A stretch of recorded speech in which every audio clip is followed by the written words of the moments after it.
9월 5일 금요일 매일 묵상을 시작하도록 하겠습니다. 오늘의 본문 말씀은 데살로니가 전서 5장 1절에서 28절까지의 말씀입니다. 오늘 본문은 긴 본문으로 금요일 후반부와 토요일 본문을 하도록 하겠습니다. 그래서 데살로니가 전서 5장 전체를 살펴보도록 하겠습니다. 어제 이야기를 이어가는데요. 어제 이야기는 종말에 관한 이야기로 종말을 기다리는 자세를 이야기하고 있지 종말의 시기를 언급하지 않는다라는 말씀을 드렸어요. 그 이야기를 정확하게 오늘 본문 1절에서 이야기해주고 있습니다. 때와 시기에 관하여는 너희에게 쓸 것이 없다라고 단정지어서 이야기를 해주고 있죠. 그리고 시기에 대해서는 알림이 없이 온다라는 표현을 2절에 도둑같이 이를 것임을 이야기해주고 있습니다. 그러나 이런 논의 자체가 데살로니가 성도들에게는 해당되지 않는다라고도 이야기해주고 있어요. 왜냐하면 6절에 그들이 삶을 사는 공간은 밤이 아니라 항상 깨어있기 때문에 도적을 걱정할 필요가 없는 낮에 살고 있기 때문인 것이죠. 8절에는 성도들이 속한 공간을 정확하게 이야기해주고 있습니다. 그것은 밤이 아니라 낮이다 라는 이야기를 해주고 있죠. 그리고 믿음과 사랑의 호심경을 붙이고 구원의 소망의 투구를 써라라고 이야기를 해주고 있습니다. 9절에는 하나님이 우리를 세우심은 노하심에 이르게 하심이 아니요 오직 우리 주 예수 그리스도로 말미암아 구원을 받게 하심이라고 이야기를 할 때 한글 성경은 표시되지 않았지만 사실 원문에서는 왜냐하면이라는 것이 들어가서 우리가 믿음과 사랑의 호신경을 붙이고 구원의 소망의 투구를 써야 하는 노력을 향하는 것으로 표시되어 있지만 9절에 하나님이 우리를 세웠다라는 하나님의 의지와 함께 우리를 구원하시겠다라는 하나님의 의지에 의해서 우리만이 믿음과 사랑의 호신경을 붙일 수 있고 구원의 소망을 투구를 쓸 수 있다는 사실을 이야기해주고 있는 것이죠. 그러므로 우리의 노력을 권면하는 것이 아니라 여전히 우리가 어디에 속해 있어서 어떤 사람인지를 정확하게 인지할 것을 요구하고 있는 장면인 것이죠. 그래서 10절에는 어떤 상황에서든지 우리가 주님과 함께 살아가는 존재라는 사실을 인식할 것을 이야기해주고 있어요. 그리고 11절에 서로 권면하는 것은 믿음과 사랑의 호신경을 붙이고 구원의 소망의 투구를 써야 한다라는 사실을 권면한다라기보다는 지금 너희들만이 믿음과 사랑의 호신경을 붙이고 구원의 소망의 투구를 쓴 자들이다라는 사실을 잊지 말 것을 이야기한다고 할 수 있겠죠. 그런 자기 정체성을 아는 사람들이 가진 재림을 기다리는 성도의 삶들을 12절부터 23절에 나열하고 있다는 겁니다. 그냥 보시면은 윤리적이고 도덕적 행동처럼 보이지만 단순하게 윤리적이고 도덕적 행동을 말하는 것이 아니라 삶을 정의할 때에 어떤 삶으로 살아가는 것이 하나님 앞에 옳은 것인지를 말하고 있는 듯해요. 그런 삶의 대표적인 모습을 이야기하는데요. 16절에 항상 기뻐하는 것이고 17절에는요. 쉬지 말고 기도하는 것이고 18절에는 범사에 감사하는 것이다 라고 이야기를 해주고 있어요. 성도님들 그냥 봐도 불가능한 일입니다. 가능한 일을 이야기하는 것이라 볼 수 없겠죠. 따라서 단순히 13절에서 15절까지 이야기하는 모습은 일시적으로 보여줄 수 있는 모습으로 화목한 모습이나 착한 모습이나 선한 모습을 보여줄 수도 있겠죠. 그러나 16절부터는 가능하지 않은 모습을 이야기해주고 있다는 겁니다.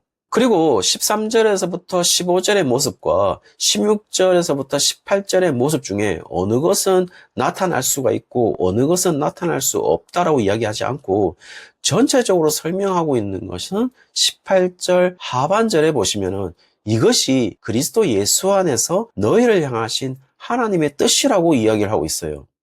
여기서 유의해 볼 점은요. 이것이라는 겁니다. 이것이라고 했을 때 한글 성경에도 드러난 것처럼 이것들이라고 하지 않고 이것이라고 단수를 사용했다는 점입니다.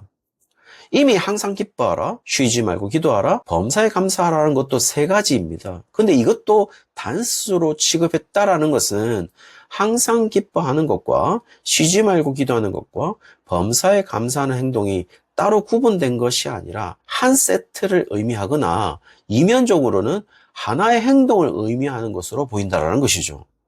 그것은 13절에서부터 15절까지도 서로 화목하고 서로 권면하고 서로 돕고 인내하고 늘 선을 따르는 것도 지금 바울은 어느 것은 할 수 있지만 어느 것은 불가능한 것으로 보이지 않고 모두 하나의 세트처럼 말하고 있거나 어쩌면 하나의 행동을 의미하는 것임을 보여주고 있기 때문에 이것이라는 단수를 사용하고 있고 그것이 그리스도 예수 안에서 너희를 향하신 하나님의 뜻이라고 이야기하면서 여기에서 뜻이라고 하는 것도 셀레마라고 해서 들이라고 하지 않고 복수로 하지 않고 뜻이라고 단수를 이야기하고 있다는 겁니다. 그렇다면 여기에서 중요한 것은요. 결국 그 하나님의 뜻은 그리스도 예수 안이라고 제안하고 있고 거기에 있는 너희를 향하신 하나님의 한 개의 뜻이라면 결국 이 모든 행동은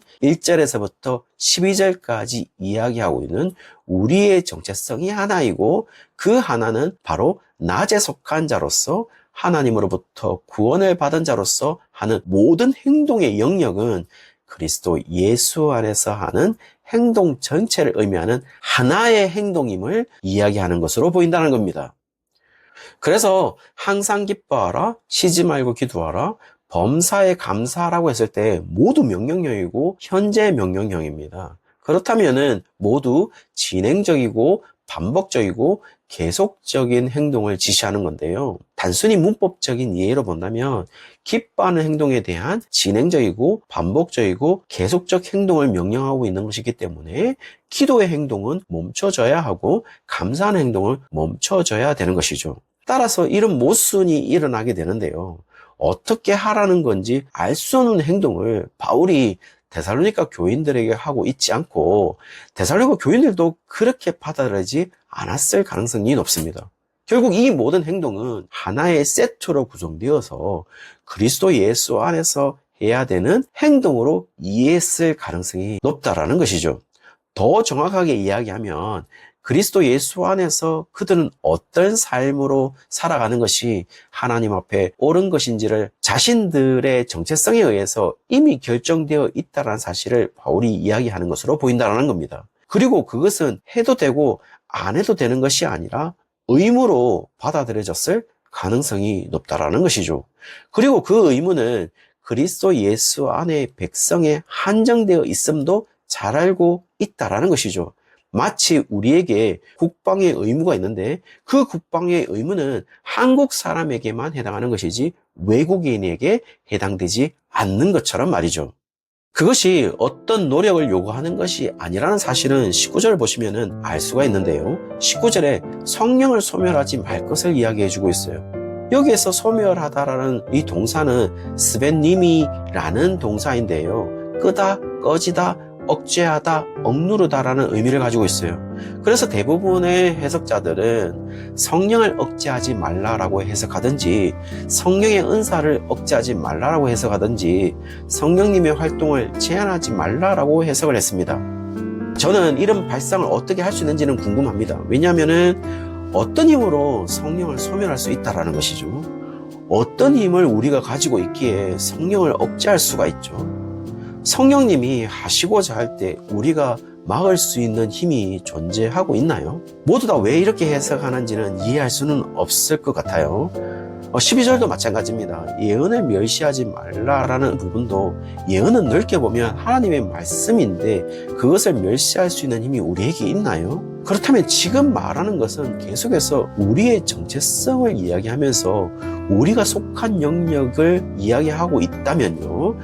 우리가 하나님을 부르심을 받은 밤이 아닌 낮에 속해 있어서 도적을 걱정해야 하는 노력이 필요 없는 자들만이 누릴 수 있는 것이 바로 작은 행동 하나까지도 바로 그리스도 예수 안에서 하는 행동이라고 규정될 것이고 그 행동을 성령이 이끄실 것이고 하나님의 말씀, 예언대로 이루시는 행동이다라는 것을 이야기해 주는 것으로 보인다는 것이죠.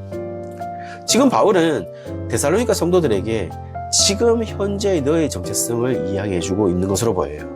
과거에 복음을 듣기 전에 정체성을 이야기하고 있는 것이 아니라 또는 미래에 이렇게 하면 너희가 미래에 취하게 될 정체성을 이야기하는 것이 아니라 현재 취득된 정체성을 이야기하고 있고, 그 정체성은 자신들이 어떤 삶의 방식을 가져야 하는지 마치 의무처럼 권리처럼 주어진다는 사실을 이야기해주고 있는 것이죠.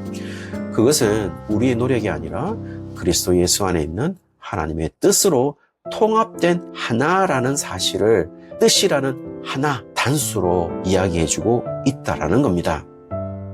혹시 그리스도 예수 안에 우리의 삶 속에 하나님의 말씀이 성취되고 있습니까? 그것은 성령님의 일하심이고, 그것을 위해 쉬지 않고 기도하고 그것으로 인해서 감사하고 기뻐할 수 있는 유일한 존재가 바울은 데살로니가 성도들, 바로 너희들이다 라는 것을 이야기해주고 있는 것으로 보여요. 사랑하는 성도님들, 오늘 바울은 그런 자가 지금 이 말씀을 듣고 있는 자라고 이야기해주고 있고, 그게 바로 저와 여러분이라고 이야기해주고 있는 것 같습니다. 오늘 그것을 잊지 않고 살아가는 하루가 되시기를 주의 이름으로 축원합니다.